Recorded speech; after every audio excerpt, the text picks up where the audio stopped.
Hi Libra, how are you? Welcome to your weekly reading. So this week we have the Witches Oracle for you and the Everyday Witch Tarot. So we have a lot of witchy business going on, which tells me, Libra, that now is the time for you to start operating in your magical authority in a new way. The first thing that I want to touch on are your shufflemancy songs because they were quite interesting to me this week. I just put a whole bunch of new songs on the shufflemancy, so if any of you guys are millennials, you're really gonna like them. So if you haven't visited the shufflemancy playlist lately, I just put like a whole bunch of songs and you should go check it out. But Libra, you had 3 songs come out for you. The first of which is Teenage Dirtbag by Wheatus. Some of you will remember that song, and he goes, she doesn't know who I am, and she doesn't give a damn about me. And then the second song you got was this song called Stay by Justin Bieber and someone else. And if I'm being honest, it's like kind of a toxic love song. And then the third song that you got out was Co-Size by Audio Slave, and there's a line in it that goes, go on and save yourself, take it out on me. And so like there's something really interesting that's happening, Libra, and I kind of see it in 2 ways. But this like teenage dirtbag, right? It's like she doesn't know who I am, she doesn't give a damn about me. It's this feeling as though like there is a situation or there is someone, something in your life that is not acknowledging you, that is not treating you right. But with that Stay song from Justin Bieber, it's this feeling that you're like still sticking it out, you're still like waiting around, waiting to see if finally like you're gonna get your flowers, or if this person is going to acknowledge you or like treat you well, right? This could be a friend or a family member or a spirit, like whatever it is that's going on for you. And with that song, like Teenage Dirtbag, like he even sings like, I'm just a teenage dirtbag. Like there's something about low self-esteem and codependency here, Libra, about how so often like you will find yourself in communion with others, in relationships and situations where your low self-esteem leads you to stay in them, as if someone in these situations can be converted to believe that you are worth time, attention, energy, investment, that somehow it's gonna make you feel as though you are also worthy of those things, which is putting like way too much power in other people's hands. And then that last song, right? Go on and save yourself, like take it out on me. Like there's sort of this feeling that when like people aren't treating you right or situations aren't going to plan, or again like there is a little bit of this like toxic or codependent energy that like is apparent. Like sometimes maybe like you get mad like at the situation, or like you get mad at like the universe, like why does this keep happening to me, right? And it's almost like the universe is like, you can take it out on me like all you want, but like you, Libra, are the one that's in the power position, right? Like you can save yourself. This is not a relationship or a situation that requires divine intervention. It just requires you to like stand up, to value yourself, and to like make a different decision. And going back to that last song, like maybe that's something that like there's a big over giving energy here as well. Like maybe a situation or certain people like really taking advantage of your generosity or your kindness, but again like not appreciating it, not valuing it, maybe even manipulating you, pulling on the heartstrings, guilt tripping you into feeling as though like you have to stay in a place where you're undervalued. And like maybe the affirmation for you, Libra, is to look at everyone else and go on and save yourself, like, and you can take it out on me, and you can think that I'm the bad guy, and like you can classify me as the villain, but like you gotta save yourself. Like I can't do this anymore.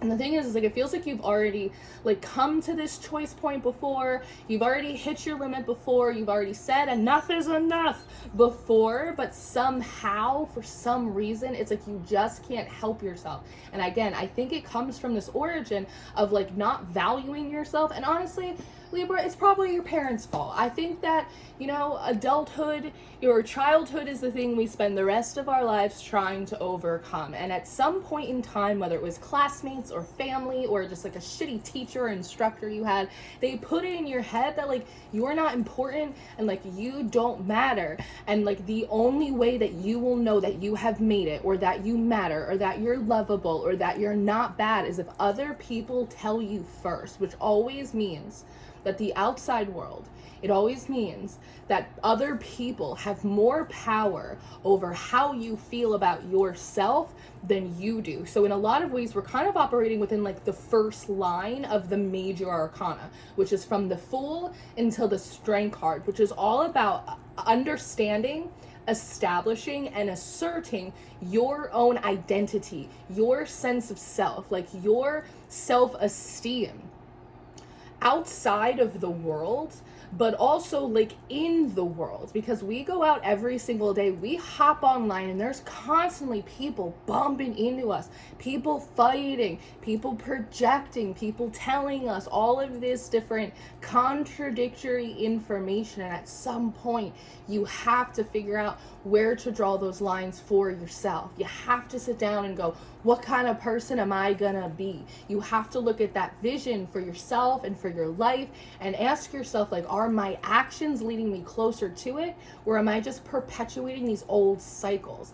Now, when we look at these oracle cards, they're really interesting to me because, again, there's like a contradiction between who we want to be and where we want to go and like what we're actually doing. The first and foremost is we have the wand and we have the chalice. Now, wands in magic, they're a directional point. It's very similar to when you think about like a witch's hat and how they're sort of pointy at the top. It's supposed to be sort of like a cone of power. It's supposed to be channeling information, right? Like into the crown. It's the same way as the magician has his big wand that he puts up in the air, right? Like Benjamin Franklin in a lightning storm, like to be a conduit of this energy.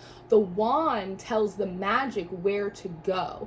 But with the chalice coming up next, we can see that the wand is pointing in the opposite direction. This chalice, it says fertility, but it's very much like the Ace of Cups. This is where your refreshment comes from. This is the rainbow after the storm. This is where our emotions and our energy are fluid. We have these beautiful fish right here, which talk about flow and abundance and fertility. We have these pine cones here as well, which are really like protective, and they're also like deeply connected to, for me in my personal practice, to like Christ energy, right? Like living life more abundantly, right? This is an Ace of Cups. It's healing, it's love, it's a sense of peace, right? It's sitting in optimism, it's allowing like a new day to come. It's like all of the things that we want. It's a brand new cycle, but your energy or your actions, right? Your attention, it's pointing in the opposite direction of that. And I almost feel like, Libra, like you can tell when that's happening. It's like almost like it's your conscious, right? I know that so often in spiritual communities and readings, we talk about like consciousness, right? It's like this very metaphysical thing. But do you remember like before you were awakened and like you just had like a conscience, right? Like something's weighing on my conscience. I feel like I have a guilty conscience. It's that personal sense of like ethics and morality and like right and wrong. And before you ever tapped into the frequencies of the universe, right? Like you knew when you were doing something that was wrong. Like you knew when you were doing something that you weren't supposed to be doing, right?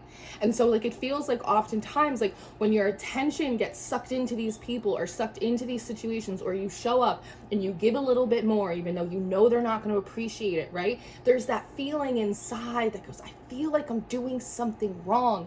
And it's because you are, right? But the crime is against yourself. It's not against the collective or the gods or society. It's a crime against self. The cave comes up next, and it says retreat on it. And we can see like there's this little cave right here. There's this bear, there's all of this snow, there's this fire. And the thing is like this card really embodies the energies of like both the Hermit and the Four of Swords, right? Because we think about bears going into hibernation, that rest point, that reflection point that we see in the Four of Swords, while also embodying that Hermit energy, which is like needing to kind of fan the flames of like your own internal fire, like your own ability to like see things for what they are, right? And it feels like, Libra, that like when you do the wrong thing, right, which is again just holding on, staying in places and relationships and over giving and overextending in places that you know don't value you, right? Eventually like you become so drained that instead of being in like sort of this abundant energy that feels really fresh and new and maybe scary, new things can be scary, letting go, releasing, it can absolutely be intimidating, right? Because we don't always know what's on the other side. It's those full moments, right? But when you don't do it, it feels like eventually you get so drained and you almost end up in like this period of stasis, right? It's like all of this frozen snow. Everything gets quiet and you're tired, and it's like you have to kind of like sit here and lick your wounds, and like the hermit you have to go back through your experiences and remember the cycles and reaffirm to yourself like what it is that you actually want and how you need to start doing that, right? Does that make sense? And it feels like just that hamster wheel is like becoming so exhausting to you. But when we look at a bear, Libra, they have such a protective energy. And for me, bears are also linked to maternal energy, and they're also linked to the moon, right? Again, kind of going into like, and caves are really representative of like the womb, which is like your sacral, where you nurture things, right? Where you grow new ideas and possibilities and energies for yourself. It's also connected to your gut instinct, right? Again, that feeling, it's like, I shouldn't be here, right? It's like, this isn't the right place for me. These people don't see me. They don't even probably even like me. They definitely don't appreciate me, right? It blocks out that gut instinct that you have. And a lot of this because of the protective motherly energy of the bear. And I recognize, Libra, that probably no one ever taught you how to nurture yourself. Nobody ever taught you probably how to love yourself. And these are skills and qualities that you were trying to learn all by yourself as a grown-ass adult. And like that is really challenging when you're also trying to figure out like how to do your taxes and like how you're gonna, you know, negotiate carpool and like what you're gonna have for lunch and like all of that stuff, right? Like I totally understand that, but it feels like so much of this comes from like the inability to like love yourself enough to like take a stand, right? And it's like, you know that saying, if you don't stand for something, you'll fall for anything, and thus your energy gets pulled in another direction. And so like there's such a difficulty for you to nurture yourself, and sometimes nurturing yourself, Libra, it isn't always like a bubble bath. It isn't always like a journal prompt. It isn't always like howling at the moon or doing a face mask or like a treat yourself moment. Sometimes the best way that you can nurture yourself is to tell other people to kick rocks, to tell other people to go and save themselves. You know, it's like self, like it's like one of the first laws of nature is like self-preservation. It's not to say we need to be hyper individualistic, right? But it's like, think of what you would be able to do. Think about how many more people you would be able to help. Think about how much more light you would be able to shine if you cut some people or some situations off and you said, go on and save yourself, and you can take it out on me, but I'm a bear. I know how to thrive in harsh environments. I know how to thrive by myself. And like, I know in my gut instinct that like there is a spring that's a coming, right? So like, it's so important that you learn how to nurture yourself, how to stand up for yourself, to remember that your no's are just as sacred as your yeses, right? Because otherwise it's like, we have this moon card here, right? And like I said before, it's this feeling of like, when you don't do this and you stay in the hamster wheel, even when something in your gut instinct is going, this is wrong, I said I wasn't going to do this, I said I was going to set boundaries, right? What happens is you are busy trying to recharge, trying to rest, licking your wounds,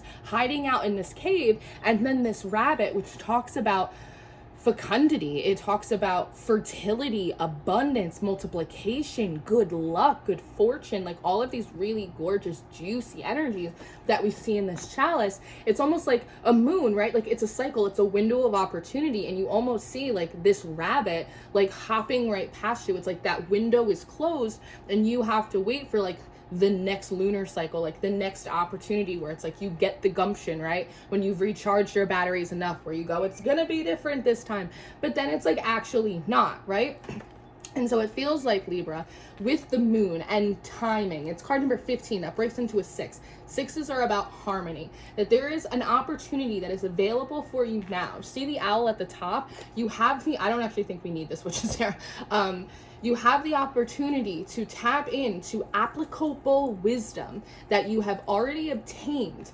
You don't have to sit in your cave to do it in order to take this window of opportunity and to jump through it like the fool, right? Over this body of water. You have the opportunity to do that for yourself now by saying no. And sometimes when we say no, it's not just to other people. Sometimes we have to say no to ourselves.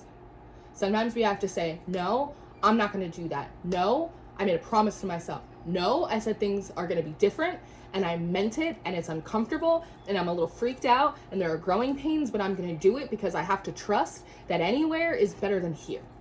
That anything on the other side has to be better than this draining situation. And when you do that, you tap into the Crone, and then you tap into this sword here, right? The Crone says release. Again, tapping in to this wisdom. And, you know, I saw an interesting quote on Twitter the other day, which is kind of a toxic place in and of itself, but, you know, sometimes we find pieces of gold in the garbage bin. And someone had said something about the fact of, they were talking about, like, the inner child, right? But you can do all of this inner child work, and you can play, and you can do all of this stuff, but a child cannot run an adult's life. And it's obvious, as I said before, that, like, this is probably an inner child wound that does need to be addressed. But it's also important to know that the adult in you has to make practical and healthy decisions for the inner child, even if the inner child is still wounded. And with this Atham, I'm not pronouncing that right, it says the commander of power. Look at this. You have much more power at your disposal than you're giving yourself credit for. I love that this hand is sticking out of the water, meaning that your thoughts are bigger than your most immediate emotions and triggers and reactions and codependencies. And sometimes it is our thoughts that can act as a wand, right? When our wand is pointing in the wrong direction, it is the power of our intention. It is the power of our thoughts that can break through all of that film, that can break through the fat and tap us into a higher source of power, a higher power within yourself, and lead you into new directions. We have experienced this Book of Shadows at the bottom of the deck as well, that it's time for new experiences. It's time for new growing pains. It's time for you in so many ways, Libra, to recognize that maybe there's an inner childhood, maybe you have low self-esteem, like maybe you got some shit going on, and that's okay, but you can heal on the way to a better place. At the very least, you deserve the opportunity to give yourself a fighting chance at a better life, a fighting chance at getting to this Ace of Cups. Very good. Very good. So this is what I have for you. I just felt like a very like big sister type of reading, but that's what time it is. So I love you very much. Like, you got this. And remember, this is the Patreon. Like, this is a community. If you're struggling with something, if you're having an issue, like, let us know. Put it in the comments. There's like dozens and dozens of people here that like love you and feel in communion with you, that like are more than happy, Libra, to like reply back to you and have a conversation, right? I leave your comments for me, like I love it, but also leave comments for each other to exchange in a dialogue, right? As a community, it's also important that like you guys commune with each other as well. Very good. Very good. So I love you. You got this. Keep going. Don't sell yourself short. I'll see you next time. Goodbye.